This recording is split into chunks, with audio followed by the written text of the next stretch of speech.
October 9, 1915, isinilang si Manuel Pabustan Urbano sa Daet, Camarines Norte.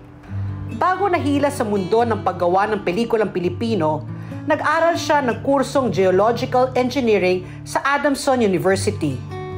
Noong 1935, nagsimula siya magtrabaho sa pelikulang Pilipino nang walang bayad para lang makakuha ng karanasan.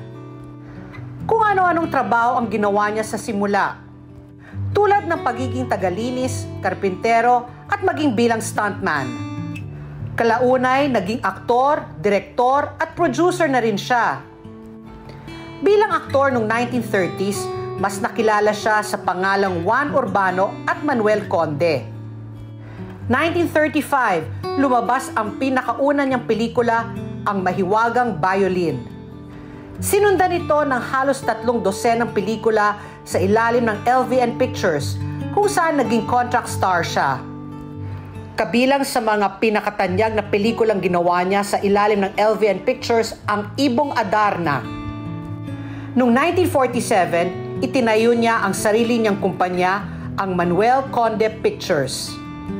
Ginawa nito ang mga klasikong pelikulang Pilipino tulad ng Si Juan Tamad.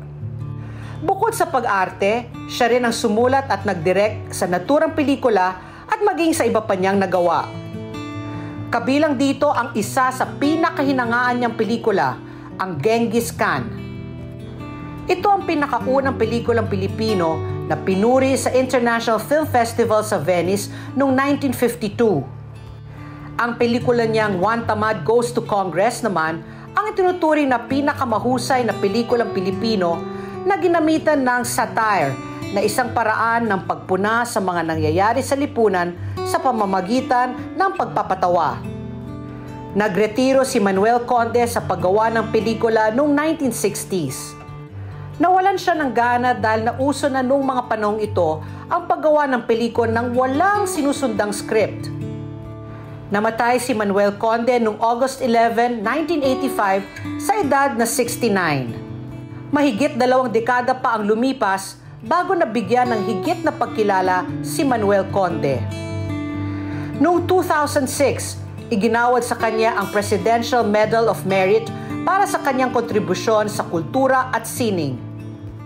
Noong 2007 naman, ay ginawad din sa kanya ng Film Academy of the Philippines ang Lamberto Avellana Memorial.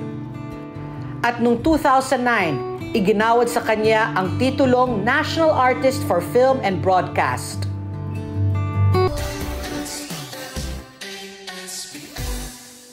Let's get together, Sunnet 25, Sunnet 25.